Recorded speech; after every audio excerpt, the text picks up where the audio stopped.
It's Lionel Messi. And here he is again. Here he is again. That's astonishing. It's absolutely world class.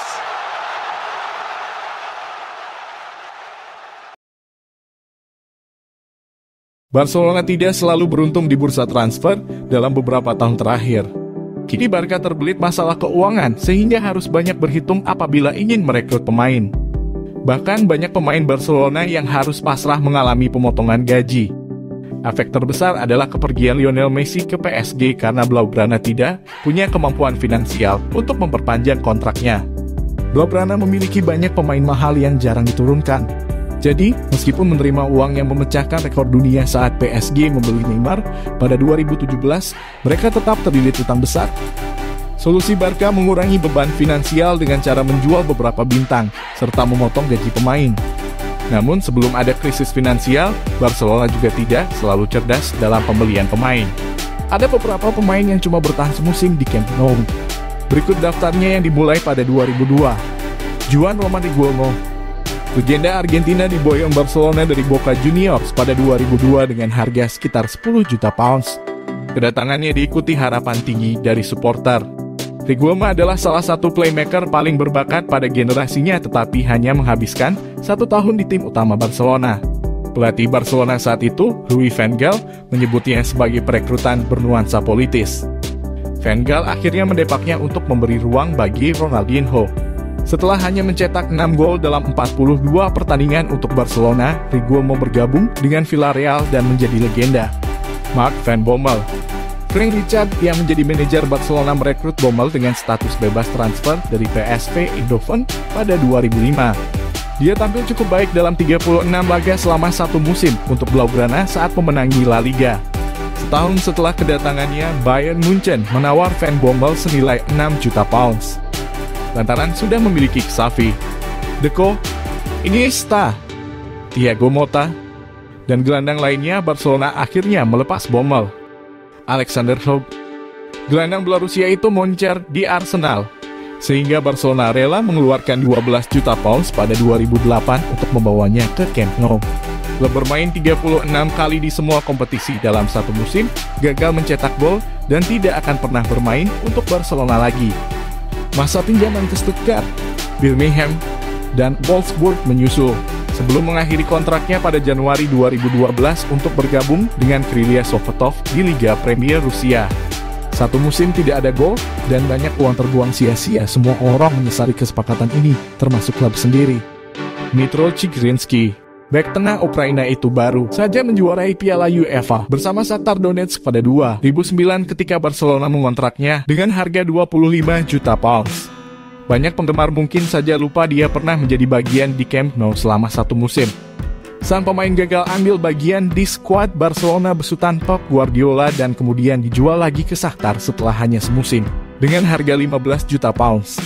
Barcelona rugi 10 juta pounds sedangkan Shakhtar untung. Zlatan Ibrahimovic hanya menghabiskan 1 musim di Barcelona setelah ditukar dengan Samuel Eto'o, Alexander Hlob, dan uang sekitar 42 juta pounds pada 2009. Itu adalah transfer yang sangat besar tetapi berubah menjadi mimpi buruk. Ibrahimovic dan Guardiola tidak akur. Sang pemain yang mengoleksi 22 gol dalam 46 penampilan di Barcelona ini dipinjamkan ke AC Milan hingga akhirnya dipermanenkan dengan harga sekitar 22 juta pounds. Barcelona mengalami kerugian finansial yang sangat besar dan menyaksikan Samuel Eto'o merengkuh treble di Inter Milan. Paulinho, kesepakatan yang mencurigakan dari awal hingga akhir yang membuat semua orang terkejut ketika Barcelona membayar 36 juta pounds untuk membawa Paulinho ke Camp Nou dari klub Cina, Guangzhou Evergrande pada 2017.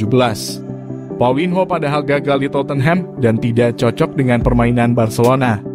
Dia mencetak 9 gol saat Barcelona menjuarai Liga Spanyol di bawah Ernesto Valverde yang hanya menelan 1 kekalahan. Paulinho kemudian kembali ke Guangzhou Evergrande dengan status pinjaman yang berubah menjadi permanen 6 bulan kemudian.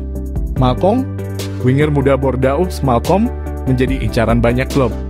Barcelona memenangi persaingan dengan menyegel tanda tangannya senilai 36 juta pounds pada 2018. Barcelona membelinya dengan cara yang paling kacau, mencurinya dari cengkeraman AS Roma pada detik-detik terakhir yang membuat serigala Italia marah. Pemain Brasil itu hanya bermain 24 kali di semua kompetisi, mencetak 4 gol, sebelum pindah ke Zenit Saint Petersburg dengan harga yang hampir sama dengan yang dibayarkan Barcelona untuknya. Sementara klub memulihkan uang mereka, itu adalah transfer yang aneh yang membuat Malcolm menyelesaikan hanya 1 tahun dari kontrak 5 tahunnya. Yerry Mina, Ernesto Valverde menginginkan bek tengah. Jadi Barcelona membayar sekitar 12 juta pounds pada Januari 2018 untuk Yerry Mina dari Palmeiras. Mina hanya memainkan 6 pertandingan untuk klub termasuk satu-satunya kekalahan Liga yang Barcelona alami musim itu saat takluk 4-5 melawan Levante. Ia tampil compang-camping pada laga itu. Beruntung bagi Barcelona, Mina bermain bagus untuk Kolombia di Piala Dunia 2018. Setelah mencetak gol melawan Inggris, Everton menebus sang pemain senilai 30 juta pounds. Hanya 6 bulan dan 6 pertandingan, Barcelona masih dinaungi keberuntungan karena meraup keuntungan hampir 20 juta pounds. Pierre-Emerick Aubameyang mencetak 13 gol setelah kepindahannya pada Januari 2022 dari Arsenal. Tetapi itu tidak menghentikan Barca untuk menguangkan sang penyerang ketika Chelsea memberikan penawaran menggiurkan pada awal musim ini. Barcelona meraup untung sebesar 10,3 juta pounds dari pemain yang hanya tampil dalam setengah musim di Camp Nou itu. Namun keuntungan seperti ini jarang didapatkan Barcelona dalam beberapa musim terakhir. Miralem Pjanic, Barcelona kembali melakukan transfer aneh saat memutuskan menukar Arthur Melo yang masih berusia 23 tahun dengan Miralem Pjanic. Gelandang Juventus berusia 30 tahun pada 2020. Pjanic hanya bermain 30 kali dalam satu musim, mayoritas dari bangku cadangan dan tidak berdampak sama sekali. Dia kemudian dipinjamkan ke Besiktas di Turki. Ia diharapkan pindah secara permanen setelah masa pinjamannya berakhir. Sementara Arthur menjadi tulang punggung permainan Juventus.